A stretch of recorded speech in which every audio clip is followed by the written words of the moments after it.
Hey G, what's up? Listen, the first time we see our protagonist, he is being admitted to prison. Eric Love is a 19-year-old with an extremely violent temperament.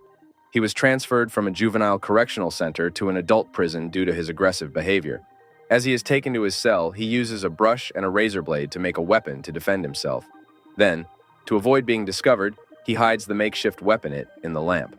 A few hours later, the prisoners are taken to the cafeteria. For some reason, Eric starts arguing with the prisoner who distributes the food portions. As they go out to the yard, one of the prisoners, called Neville, approaches as if they were acquaintances and talks about a person he was involved with in the past.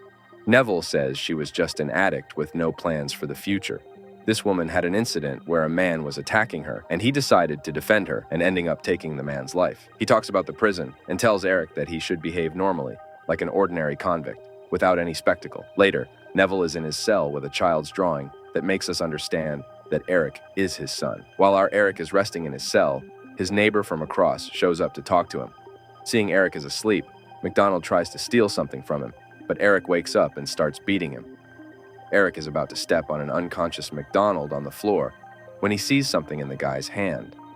Then he realizes the McDonald just wanted to retrieve the lighter he had lent him earlier. Knowing he made a mistake, Eric decides to take the McDonald to the infirmary to be examined. He tries to explain to the guards that it was just an accident, but they start chasing him to punish him. While the riot team prepares, Eric is in his cell, anxious. He breaks a table so he can use the pieces to defend himself. When the cops enter his cell, Eric manages to counterattack by grabbing one of them as a hostage. He repeats that the thing with McDonald was just an accident, and then decides to release the hostage. The guards neutralize him and take him handcuffed towards the isolation cells. Despite this, Eric continues to defend himself by biting one of them in an intimate part. Knowing he will be brutally beaten, a man named Oliver tries to help him. Oliver is a support group therapist who works within the prison institution. He tries to help the prisoners face and control their emotions, resolve internal conflicts, and reintegrate into society. He asks the guards to take Eric to solitary confinement without threatening his life. Then, he tells the vice governor to let Eric participate in his therapy sessions. During this conversation,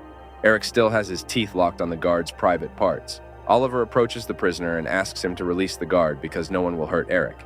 The prisoner releases the cop, and the enraged guards were about to beat him, but Oliver stops them, saying he is a witness, and if something happens to Eric, he will know it was them. They transfer Eric to another cell, while Oliver stays at the door to prevent the guards from beating him. Acting as an unhinged person, Eric starts laughing at the situation. Then, the top authority of the prison appears to ensure compliance with regulations and prison policies. The vice governor says everything is under control, but Oliver says otherwise. He says there was an incident that puts a prisoner at high risk, so he needs attention. They must start treatment for his violence in their group. The vice governor informs that the prisoner assaulted 2 of his officers after leaving another convict unconscious. They cannot reward him by joining a therapy group without first receiving punishment. All 3 of them, the top officer, the vice governor, and Oliver, have a meeting to make a decision. Eric is also there, surrounded by guards. In the end, the therapist gets what he wanted.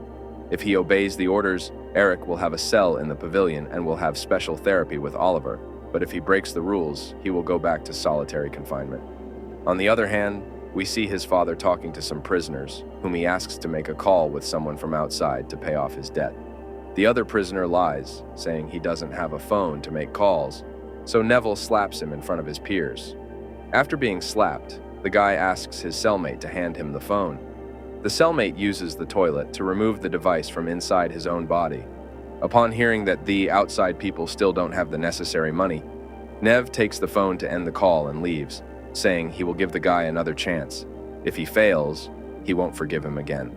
He then meets with the organized crime boss, named Dennis, who apparently runs the prison, giving orders to the guards and the prisoners.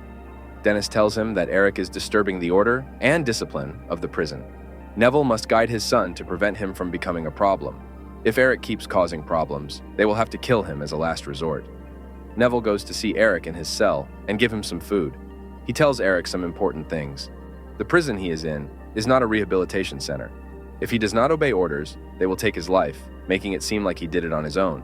But killing someone is not convenient to them. So Eric must play along until he serves his sentence. Eric replies that he won't do it, he will not obey, to which Neville shouts that he has no alternative. He will do what the guards ask. Upon being taken back to his cell, Eric sees McDonald recovered, but with his head bandaged. Then, he goes to another cell to mess up and steal a lighter. He returns to McDonald's cell and hands him the lighter over as an apology.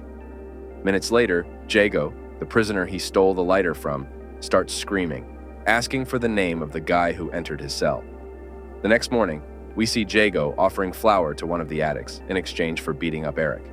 Hey, if you're watching until now, means you're enjoying the video, right?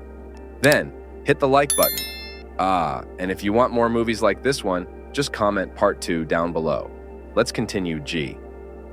Once in therapy sessions, Eric starts smoking, despite Oliver informing him that smoking is not allowed in the session. Neville, who was outside the room, is enraged by this. He enters the therapy room and demands the boy to obey the therapist's orders. Before he leaves, Neville takes away Eric's cigarettes and asks the guard to keep an eye on him. Oliver asks the name of the man, and upon hearing his last name, realizes he is Eric's father. Soon after, Eric gets annoyed, gets up, and threatens the guard who was watching him. Other guards approach, but Oliver says it's okay because Eric had just finished his initial assessment and did very well. He does this to avoid Eric being punished. Oliver returns to the session and asks the other prisoners to protect Eric, since he's just a kid who doesn't know what he's doing. The next morning, one of the group members named Hassan is training when he sees that several prisoners are going to Eric's cell and decides to help him, knocking out several guys. Eric grabs one of them to beat, but Hassan stops him and says it's not worth it. He'll ruin his life if he does. After showering, Eric asks Hassan why he decided to help him, and the guy replies that Oliver asked them to protect him. Eric distrusts the therapist, to which Hassan responds that Oliver is different, the therapist works on his own, and doesn't even receive a salary. He dedicates his life to helping others without expecting anything in return. In the next scene, we see the vice governor delivering payment to Dennis. The next day, our protagonist decides to attend the therapy sessions. One of the prisoners asks why he ran away at the last session, and Oliver responds by saying he didn't run. He decided to leave to avoid trouble. Some members start arguing, and one of them insults Eric's father, which prompts him to stand up to confront him. The group divides, and Oliver tries to calm them down, but they continue arguing. Meanwhile, in the yard, the addict approaches Jago asking for substance, to which he responds he will give him more when he manages to kill Eric. Wanting to talk to his father, Eric decides to visit him, but only finds his cellmate. He waits a few minutes until his father returns. When Neville arrives, Eric opens up, saying that Neville only gives him orders, not caring how his son feels. Neville asks if that was the whole conversation, and if someone is threatening him. He tells Eric to tell the truth.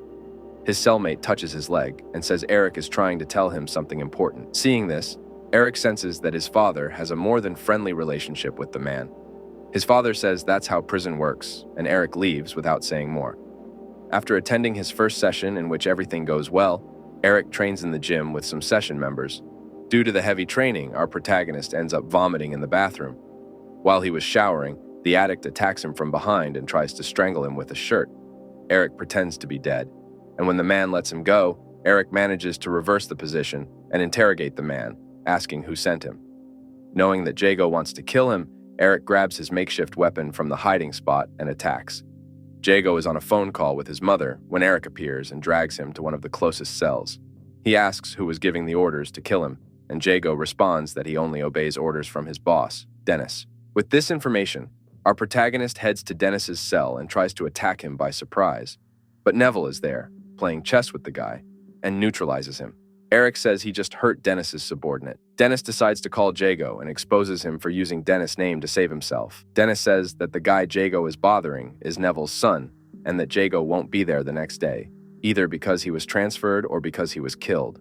Afterward, he asks his Neville to leave him and Eric alone and tells the boy that he used to be like him before.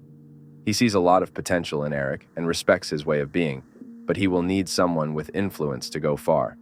He offers Eric the opportunity to join his group, but Eric doesn't seem interested. In the next scene, we see Neville talking to Oliver. He asks the therapist to help his son control his emotions and follow the right path. The therapist says that Eric has suffered emotional trauma and abuse and had no one to help him in his childhood. After becoming enraged by the comment, Neville leaves, calling Eric a pathetic loser. At Eric's next therapy session, he feels a wave of anger after a comment from one of his peers. But the therapist asks him to contain himself, and for the first time, he manages to control his anger. Some hours later, Eric decides to socialize with his new peers. Seeing that his son is getting along with some of the prisoners, Neville decides to call one of them to ask about what happens in the sessions. After that, Neville suddenly appears in one of the group sessions, interrupting the conversation. Father and son start arguing, and in the end, Neville decides to leave, shouting and asking to be locked in his cell.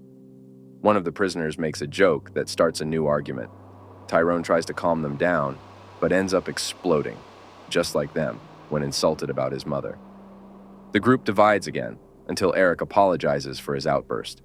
At that moment, the director appears, demanding explanations about what happened. If Eric causes another incident, he would have to go back to his pavilion. Eric obeys the order and leaves without resistance. The vice governor tells him that he won't be able to return to the sessions because he committed an infraction, breaking the agreement. Oliver says that Eric is changing, he's building trust with the group, and the sessions are helping him control his emotions. The director says Eric is just a juvenile delinquent, and Oliver is too involved with the group. While Oliver is in the bathroom, the vice governor apologizes for what happened to Eric, but says they can't do anything to change who the boy is. It's better to keep him locked up to protect society from people like him.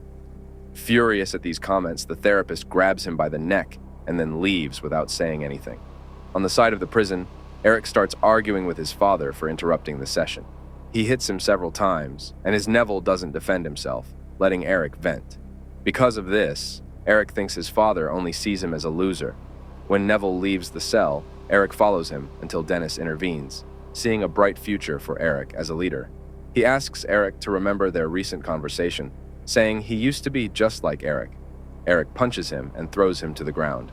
Upon returning to his cell, the intervention team tries to contain Eric, but Neville asks him to calm down, and Eric responds with insults. Both lose control and insult each other as they are taken to solitary. The vice governor orders them to be tortured. Furious at the lack of respect, Dennis asks the vice governor to finish off Eric. Knowing his son may be in danger, Neville finds a way out of the cell, tells the guard that the handcuffs are too tight, and when they are removed, he knocks out the guard. After covering him with a blanket, he goes to Dennis's cell to apologize for Eric. While they were talking, the vice governor, along with 2 guards, was beating Eric. After saying he considers Neville family, Dennis tries to kill him with a knife, but Neville manages to dodge the attacks and ends up killing Dennis.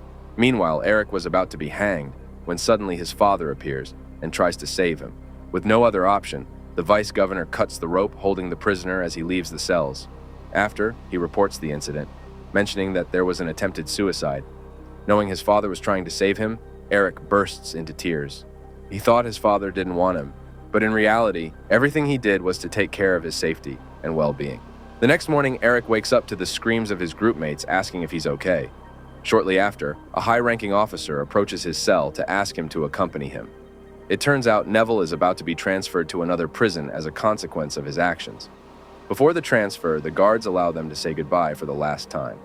Congratulations, G! Now you're familiar with a new story.